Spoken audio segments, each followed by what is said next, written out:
Hey everybody, this is a quick look at the LEGO Ninjago Zane's Dragon Power Spinjitzu race car. The name of the thing is just entirely too long, but it has 307 pieces and I paid $35 US for it. As usual, if you want to see me doing some chill live builds of sets like this, Twitch is the place. My Twitch channel is there and lots of folks join me from YouTube from over the years, and it's just a really good place. This has 4 minifigures, as you can see, and 3 side builds. Let's first look at the main thing. This card definitely screams, I am a toy. And if you have a problem with that, it doesn't matter. It looks enjoyable to me. It looks fun. It's a pretty big thing, especially for a single figure, only one figure to be able to use it. But that's fairly typical for Ninjago and also just generally Lego's original themes.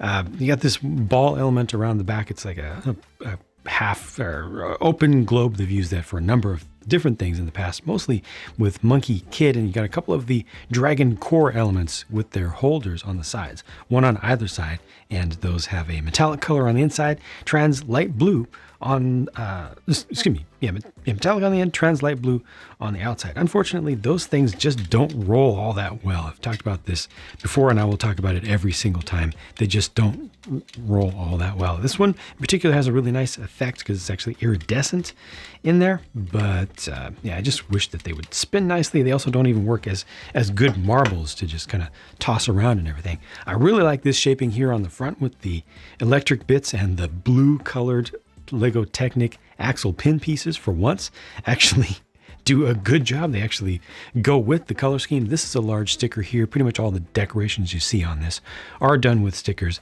It's like half and half system and Technic. So much of this is built with Technic stuff, even the wing back here, the wing mount, but there's a major reason for that. You take this inner bit of the wing and you fold that down. Now watch this. I'm going to pull the center part of the main wing down, and it lifts the wheels up, shifts them forward and lifts them up just a little bit. There's a mechanism that goes through the entire vehicle. Look right here. See the Technic lift arm. It's moving, right? It's shifting everything forward and up just a little bit. And what that does is allow the entire car to sit directly on these Dragon Power Core element things and on this ball or half ball thing on the back. And that just allows you to do this, which you would not be able to do had it been designed by me. Because if it was designed by me, it would have just really nice soft tires, because I personally like the feeling of having soft, sticky tires. You know, they give you good traction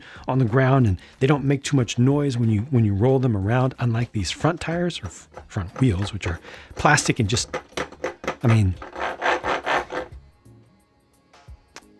it actually can be an exciting thing to a kid. Now that I think about it, it kind of sounds like an engine, but I'm just kind of declaring my usual bias there. And I'm trying to give this thing some praise for the fact that it is designed as a toy to be fun first. So this can actually be just kind of tossed around. It can, be made to drift a little bit. It can spin into things. This is fun. This is actually really well designed for that hands-on play. The little yoke steering here is nice with the gamepad, but I wish that was a printed piece, or at least had an optional sticker for it, just to make it look a little bit more enjoyable.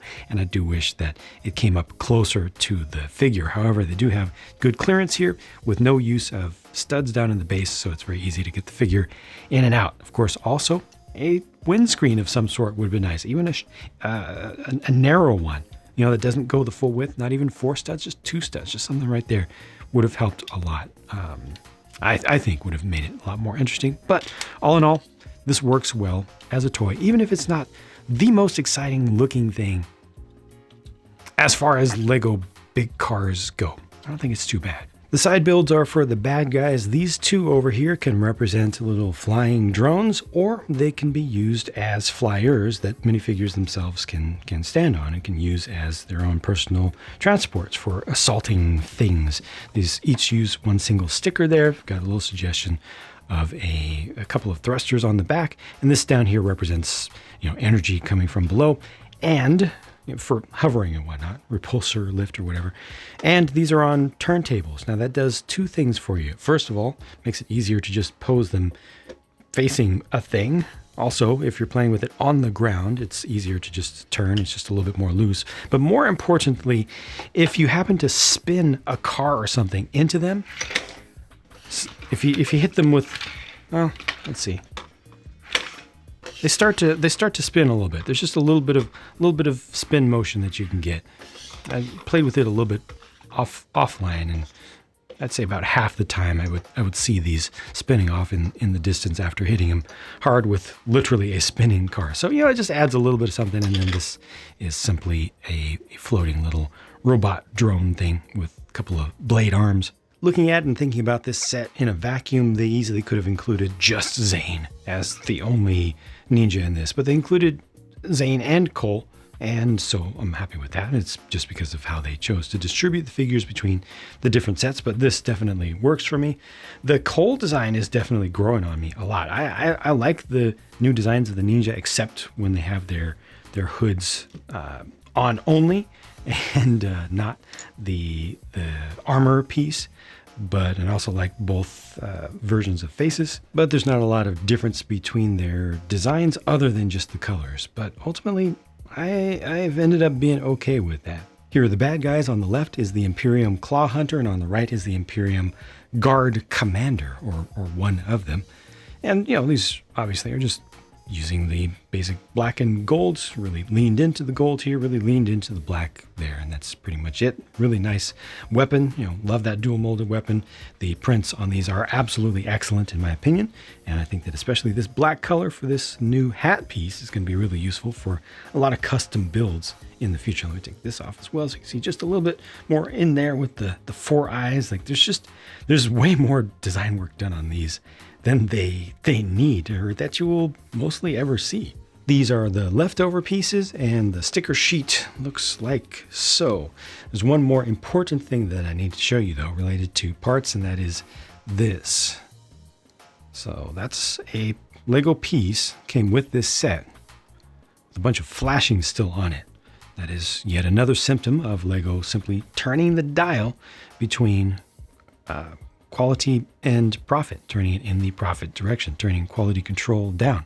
We're seeing more parts coming out a little bit deformed or having a little bit of mold mark sticking out. Looks like this one's pretty good, but I've seen a bunch of tiles and modified one bys that have and even some larger tiles as well that have the gate there, the injection point sticking out so far that you can feel it, and sometimes so far that it'll even interfere with the assembly slightly. Obviously, this interferes quite a bit, and it's just a mistake. It's not something that you should expect, but if you do see it, it's something that's worth calling out, because if we just keep letting Lego do more stuff that is poor quality, having more mistakes will happen, but they're definitely happening more and more frequently if we just keep letting them do it without calling it out, without saying anything about it, without giving them our honest feedback, telling them, no, we're paying a lot for premium products. Give us premium products. They will continue to give us more stuff like this, I'm afraid. Set cost me $35 US. It is 35 euros, 30 pounds UK, 40 Canadian dollars for 300 pieces. And for this amount of stuff, it feels like it's within the range, maybe just a little bit on the expensive side.